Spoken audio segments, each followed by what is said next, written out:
Now, when it comes to some other X2O products, I've noticed a bit of a trend with this company.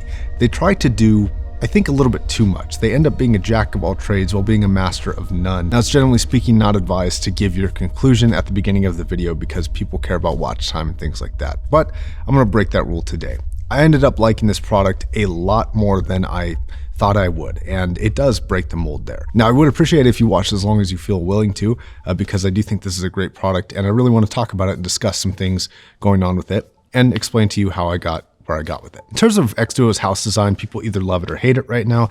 I kind of seem to like it or not like it depending on which particular unit we're talking about, but I think that this one looks pretty good in person actually. The build quality is actually pretty fantastic in terms of the external side. The anodized metal used on this seems very, very premium. Now, a lot of X2O's line actually feels a little bit cheap because a lot of them are really light feeling. Like you pick them up and they don't really feel very substantial.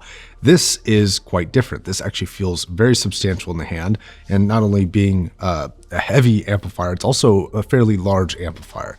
Not the largest, but in terms of, a tube amplifier these days, it is pretty sizable. That being said, all of this goes into a pretty premium feeling product. On the front, you do have an OLED screen and a volume knob, which feels okay, but it also has kind of this stepped feeling to it, and each step represents one volume. In terms of the volume output of this thing, it does feel very linear rather than exponential for volume, which I like a lot. It feels a lot more controlling to me to be able to really step up slowly how much volume you want to output of this thing. The tubes do come with these removable magnetically attached kind of guards here. The guards visually seem okay. It's cool that you can remove them, and they do slot right in. I do have a bit of a color suggestion here. Between the orange logo and the yellow OLED screen and the red knob, I think they're playing with too many different colors here. I really think that they should synchronize all these colors to be just one. So here's sort of an idea of what that would actually visually look like. I think this looks a lot more cohesive and a lot cleaner personally.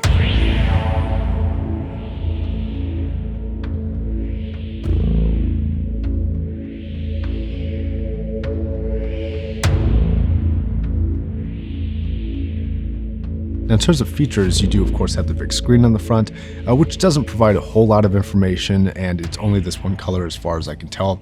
It's just basic stuff like your gain, volume level, input selection, stuff like that. It's nice, not necessarily needed, but it's there. It's got RCA inputs and outputs, XLR inputs and outputs, 4.4 millimeter inputs. It also has a number of digital inputs, being USB, coax, Bluetooth, and of course optical.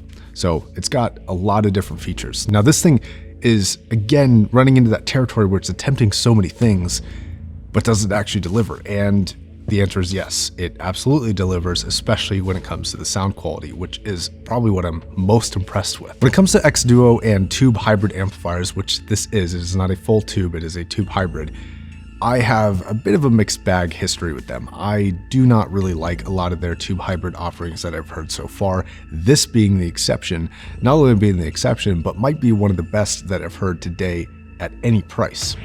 This thing is truly, truly very good. I did do a number of comparisons against solid state amplifiers, like I had the A90 and the D90 stack. I also compared it against the DX3, as well as another tube amplifier being the Lear Plus. And you can actually see like the size difference there. It's actually quite a bit bigger of a unit. Now, compared to my A90 and D90 stack, that is a little bit unfair of a comparison, being over double the price. But regarding like tube amplifiers and solid state amplifiers in this price range, I think that this not only competes against basically everything in this price range, but in some cases, for some headphones, it actually sounds even better than a lot of its competition. Another thing that this is attempting to do, and affects the sound quality a lot, is it's attempting to be a powerful amplifier. It has 3 watts coming out of the balanced output, and I could not find the power specifications for the single-ended output out of the front here. This means that you can power big planars like this, and being the fact that it's a tube hybrid and doesn't have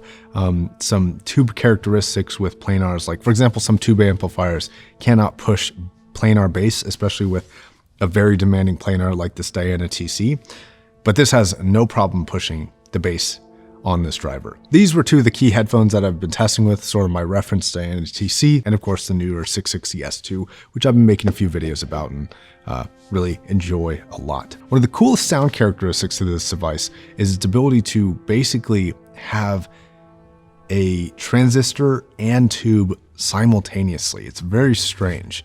This is one of the better mixtures that I've seen where it doesn't seem super tubey, but it doesn't seem super solid statey either. It doesn't seem too overly exacting and sharp, but it also doesn't seem too overly saturated and echoey and syrupy. It's kind of somewhere in between. And it seems to have really good characteristics coming through at different areas. For example, treble and bass seems to go the way of solid state sound, where the treble is extraordinarily detailed, which is not something that I expected. It even outcompetes the detail capability of that Lear Plus, which is kind of impressive given the price difference and considering the fact that this is also a DAC on its own, which is very good. But it also doesn't have a timbre blend, which a lot of tubes tend to do to the treble response, where they kind of make them have that classic kind of tube upper end timbre. This kind of steers away from that and is more, in my opinion, dynamic and flexible for its timbre than most tubes typically are in this price range, at least. Now, when it comes to bass response, kind of the same thing. You don't have this bass roll off that a lot of tubes characteristically can have sometimes, and you get this hard hitting but very transparent style bass response that I would typically attribute more with a solid state amplifier than with the tube amplifier. But then where the tube part comes in is actually throughout most of the mid-range. A song I've been enjoying a lot is Eve Cassidy's Ain't No Sunshine. That cover is just a phenomenal cover. That woman's voice is just, it's beautiful. It's amazing. And through these headphones on this amplifier, it's just deliciously inviting. It's got enough of that extra kind of tube presence to make the vocals sound just that slightly bit more engaging and less clinical, like a solid state amplifier would typically make those voices sound. A solid state doesn't ruin those voices, but it certainly doesn't have that inviting characteristic that I would typically associate with tube amplifiers. Now, all those compliments being said, I do want to set some expectations here. The difference is here, because it's a solid state tube hybrid, it is not a massive swing like listening to a solid state amplifier and then a full tube like analog system. It's not that big of a swing. Like I said, it's good at being somewhere in the middle. It also doesn't have some characteristics that I might look for in a tube amplifier that I think would be benefits to some people. For example, this doesn't tend to extend the kind of natural range of a headphone. Some tube amplifiers, especially high-end ones, can really widen things and make things sound more spacious.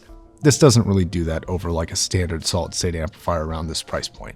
It seems very kind of right within the boundaries of where it should be without extending anything more than anything around its price. It also doesn't do a ton with reverb or echo or like longer decay like a lot of tubes can really do. And I think that because it's not doing this, it's like a good thing and a bad thing.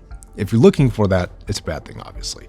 But I think one of the benefits is it still allows it to maintain its extremely present detail capability. And I think that for me personally, I would prefer the detail over that slightly extended like treble response or vocal response personally. My conclusion, like I said in the beginning, is actually very simple. If you're looking for a device that kind of can legitimately do it all and do it all well, I think this is one of the few devices that doesn't have a ton of compromise to it. It sounds very, very, very good. And it functions very well. It's got tons of different input and output options. The one thing that I could see wanting that it doesn't have is a remote. Would be awesome, but not really required here. But yeah, I'm actually thoroughly impressed with the capability of this thing. It took me by surprise, and it really sets my expectations high for the future of X Duo. So keep an eye on this one. I'll catch you guys in the next video. Bye.